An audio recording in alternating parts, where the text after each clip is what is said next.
Welcome back, everyone. We have with us today Mark Milam and Nikki Schilling from Highland Mortgage, a relatively new organization. Is that right? That's right. It founded in September of 2020. That's awesome. Congrats on breaking something or building something out of the middle of the pandemic. Right. What a wild time to start a business, Interesting right? time to get going. That's right. Yeah, and it's of course it's been really stable ever since then. Nothing that volatile has happened. Yeah. Totally normal time of life and great time. Although, quite honestly, like what a cool time to start a new business, though. Yeah. I mean, because especially like the rates early on in the pandemic and like kind of coming through, like I actually think it was probably a really cool time to start. Yeah, it was nice to have a little bit of tailwind right out of the gate, given that rates were still historically low.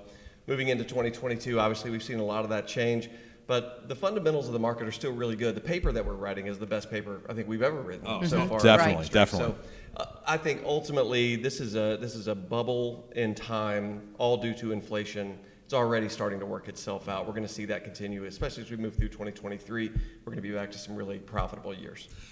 I couldn't agree. And actually, I know, just hearing kind of MBA forecasts and other experts in the industry, Barry Habib and others are saying like, hey, 2023 is actually going to be a pretty solid year. Yeah. Like we'll see rates soften down a little bit. We're not going to continue. There's no way that rates are going to continue to go up at the pace at which they have over the last 6 months. No, they need it'll come down. Federal Housing Finance Administration just posted today housing depreciation. I don't know if you saw that. No. Yeah, fastest pace in history in the past 3 months. Depreciation. Wow. Yeah. Not just leveling off, but actual depreciation. Yeah, which is obviously that's not what anybody wants to hear that owns a home, but it's an indicator that, all right, the peak is probably here. Yeah. And we are likely headed for better times in terms of interest rates coming back down. The Fed actually probably moving into cutting mode by the end of 2023 instead of hiking mode where they are right now. That's not a bad thing. Yeah. I'm actually happy about that, right? Yeah. And just like rates not be able to continue to go up, home values, there's no way that they could have continued to go up that historic increase like they were. So it's a natural correction. 20% per year is not a healthy thing. No, not for anybody. No. I mean, it's nice to see it. I mean, again, though, it's like it's also monopoly money, right? I mean, you think about it, like the increase in my home's value Unless going you up sell. as much as did. Yeah, unless you sell, but then you got to buy something gotta different. buy something Right. else. And I'm like at a higher tax rate and everything. I'm like, I'm not selling my house right now. And I think that's why there's still a huge inventory problem. Is because people are looking at, well, if I go buy a new home right now, it's difficult. It's very expensive. I feel like you're one of my clients. I don't want to buy. I don't want to sell. Yeah, no, but but there's always, and this is the interesting thing about our industry, is there's always people having to buy and having to sell, right? Sure. It's not by choice. And then, it's like, you got another kid. I have 4 kids myself. If I were to have a couple more, I need to buy a new home. And I'm not going to have any more kids. We're done. But, there's always reasons to buy and sell. People move across the country, new jobs, things like that. So it's always interesting. So I'd be curious, though, with your years' experience, being one of the top lenders in the state of Georgia, yourself personally, still producing. Mickey, you've been recruiting and being a huge leader and advocate for loan officers and growth, mentoring so many different individuals. What are you telling your teams right now about growing in this kind of difficult market? Right. First thing that I communicate to our team is don't be defined right now by the results. Obviously, everybody wants to get loans in the door. We all do. Whether it's you as the individual LO or you as a leader of a company or you as a recruiter, everybody wants to get volume up. Don't be defined by that. Yeah. Be defined by how you show up. And don't take your personal highs and lows by, well, did they lock or did they not lock? Did they break their lock? Don't take it from that. Take it from, what did I do today?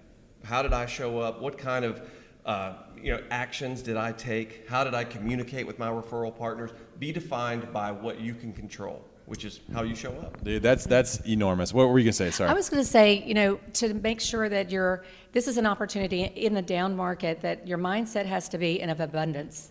And don't be afraid and don't have scarcity, because there are a lot of people right now who are getting out of our industry. So we're going to see that shift, and it's, we're going to have less competition at the end of this. Great opportunity. And the other thing too is keep doing the things that you always do. Be consistent. You're going to need to make more relationships, try to find more realtors. And if you do that through this cycle and you come out the other end, your business is going to be far greater than it would have been in 2019 before the pandemic. So just, that's where we need to be. And then especially for newer LOs, my son got into the business in June, got licensed after being on the backside of the business for 2 years. He's closed 3 loans. I'm happy about that. Congrats. But he's still doing the same thing. He's doing it. He's going to a lunch and learn and hosting that. He's calling realtors. And he's getting some traction. So keep doing that, and especially for the younger guys. It will always pay off, right? This is the off season for mortgage, right? It That's why I is. keep on hearing like the We're likening it training. to training, right? We're in training, but it's also, I mean, but that doesn't mean that you're not going to close loans. Like, Right. you know, you're still going to be profitable. You can still make a very good living in this market. And like you said, I mean, there are less lenders, less loan officers in the business right now. So your opportunity to capture more business is actually greater. But you know, so it's incumbent upon you to work even harder and train harder, right? It is. This is also a good time to get back to the fundamental truth that every originator needs to embrace, and that's that you're running your own small business. That's right. 80% of all small businesses fail in the first 2 years. The reason they typically fail is because they don't have processes. 95% of all franchises succeed. They succeed because if it's a Chick-fil-A franchise, you got to do it Chick-fil-A's way. If You it's know a it's gonna McDonald's work. franchise- Right. So the biggest encouragement that I give to our originators is, hey, double down on your processes now. Make sure your calendar is loaded up with recurring actions that you know drive some sort of reaction. You can read and study all about economics all you want, but I subscribe to one thing, and that's a natural law. For every action, there's an equal and opposite That's right. reaction. Put your action in. You cannot, it's against natural law to not get some kind of reaction. That's right. Put your action in, get your reaction, make sure you're following your processes. So a really great, I think there's a lot to be said for dedication and practice to the same actions every single day, every single week, right? And there's definitely things that you can do every single day. I mean, I talk about this all the time, is like, you know, from a social media standpoint, like if you just show up every day, you know, and you're creating content and you are engaging with others, engaging with realtors, engaging with, you know, people in your community, that will pay off in dividends. What other things are you telling your loan officers today, like of those tactics that create those reactions that you're looking for? Right. That, like, what's your, and you as a producer still, right? What are the things that you're doing today that you do every day that get the results that you're looking for? Boy, I'm glad you brought up social media, because social media is one of those things that posting canned content, that isn't really the way to go. And posting randomly, posting once, I did it once every 4 weeks this time, and then this time I did it every day for 5 days in a row, and then I didn't do it for 6 months. Or I went all hardcore on Instagram, but I didn't do anything on LinkedIn. That's right. That's one of those items where you really have to have a regimen. You have to have a process in place. You don't want to post all the time, but you want to stay in front of people. And I do believe in that idea that it's not 2, 3, 4 touches that it takes for you to be top of mind. It's probably in the neighborhood of 20 to 30 touches for you to be top of mind, or at least before someone associates, oh, Mark Milam, he does mortgages. Oh, okay, now I remember now. Oh yeah, my friend Susan, she's looking to move. I'll think of Mark. That takes a lot longer than originators think that it takes. Oh. So you have to be process driven when it comes to that kind of thing. So, and my next best friend is my calendar. I load up my calendar every single day with recurring activities, so I don't let myself get sloppy. I don't try to rely on my own memory or my own feeling that day. Do I feel energetic, or do I feel down, or do I feel like going to get it, or, you know, I'm just tired. I don't want to do it today. Load up that calendar with recurring activities, processes that keep you on task. Nice. How about you, Mickey?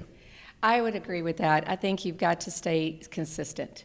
And that, if you do consistency across the board in anything, in your personal life, and I mean, from working out and, you know, getting up in the morning, I kind of made a mind shift this summer.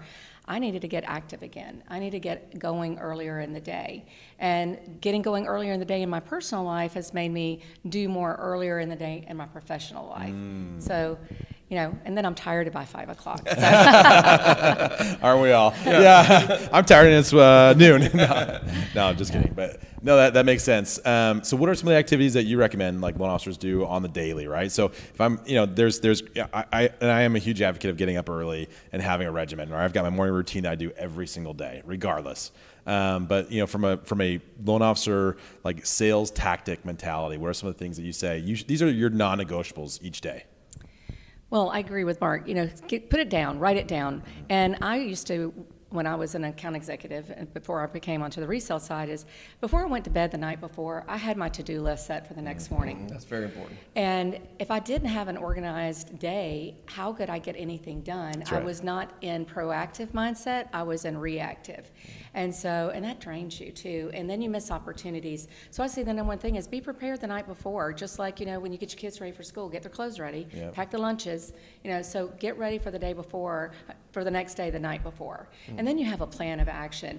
And then, do things that are, as Mark says, and I agree with this, I think of every action, am I working in my business or working on my business? And there's certain tasks that you can do related to both. And sometimes you have to slow down and work on your business and not in your business. That's right. And so, yeah, those are just some things I think that a loan officer can do every day. I think one other quick thing that I try to do, and it's a little bit of leveraging how our bodies work. So if you witness and or perform an act of kindness for another person, it's an endorphin release in your brain. It's medical. This is biological. We know that this happens within us if we perform an act of kindness. And I think you can leverage that as an LO. It's tough right now. No one's trying to kid anybody. This has been a challenging year. Absolutely. It's easy to get discouraged. It's easy to get down.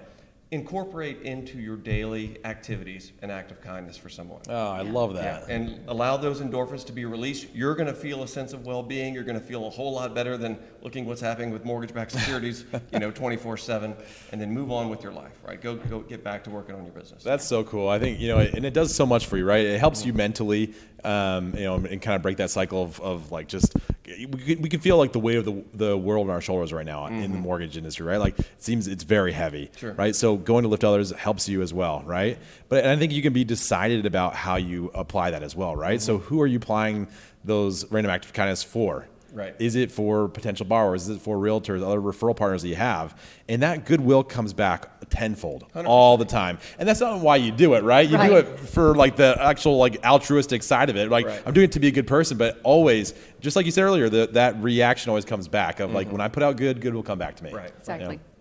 And I think, the other side of that too is being a shining light for those around you too, right? If our consumers are hearing, if we're hearing the doom and gloom of the mortgage industry right now, our consumers and our realtor referral partners are hearing the same thing. Right. So it's up to us in the mortgage industry to change that narrative that it's Right. not all bad, right? There is some really good things happening, right? Sure. And it is still a good time to like buy a new home. Right. And it's still a good time to do, these activities that we need them to do. Right. So, change that narrative and that mindset of saying, what, here are the positives of what's happening right now. Sure. And here are the things that you can be doing right now to, as a consumer or, somebody in a referral partner of doing these things that will help to actually grow their business. Right. The reality of is it a right time to buy a home or is it not a right time to buy a home should always come back to, is it a right time for you? Right. Based upon what you're going through in your life. Are you getting married?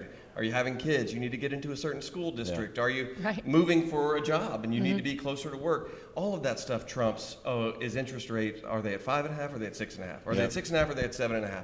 It's got to be what's going on with your personal life. It's a very personal experience. Absolutely. You can't be making decisions like that based upon, are interest rates a half point higher today or did they go down? What are they doing? Yeah, exactly. And one of the things I keep on seeing, and I love it, and it's kind of along those same lines, is that there's this phrase, right? Like it's marry the house, date the rate. Right. And that's one of those things, right? It's like these are the things that we can say and do that will help change the mindset of consumers, that will give them that comfort level to still want to buy a home because they have to, right? And so let's make them feel good about that process. My first interest rate, 1989, first house, I think I was around 9%, and it was on a balloon. Oh my God. But we were young, and we had a family, and we were tired of renting. Yep. So we had enough to start out. And I look at it, it's like you just said, when you have to make a move or you need more space, you're going to buy. You won't buy as much, maybe, and it does affect how much you can spend. But I remember those days. And so I didn't live in the 12%, 15% range. I pray we don't get back there. And everything's temporary. Everything. And our cycles come back around. Yeah. You can always move up too if you want to. I forgot that story. That my first home, 7 7/8, and we didn't think twice about it. It was like, that's what the rate is. Yeah, it is what it is, And right? I refinanced at 6.5 and thought, well, I'll never have to do that again. Yeah. And then you did it again at 4.5, 3.5, right? How many times did you refinance that house, Yeah, right? exactly. And honestly, that's one of the cool things too, right? I remember I was actually a loan officer and when rates went from like 6 to 4 in like 2 months, right? Yeah. In 2007. in 2008, right then. And I remember refinancing people like 3 and 4 times, and the rates went down. So good times are ahead for us, right? And so, but you, like you were saying, this is the time to really double down as a loan officer in this business, because so many people are getting out. Yeah. So be that person who stuck through it in the storm, and then you are going to be way more positioned for success out on the other side. Graham, great point. This right now, this time period is about market share. Yeah. It's not about eking out every single dollar of commission that you can possibly eke out. It's about getting as many deals in the door, if for no other reason than to keep you motivated, than to keep you moving, but also for what you're talking about, that 12, 18 months from now, you're going to be refinancing all these people. And if you've already worked with them once, the odds of you capturing them again are pretty high. That's right. Yep. More millionaires are made in a down market, right? Let's end on that, guys. Thank you so much for joining me, Mark and Thank Nikki. you. Always a pleasure. Wonderful. And stay tuned for more. Thanks. Thanks.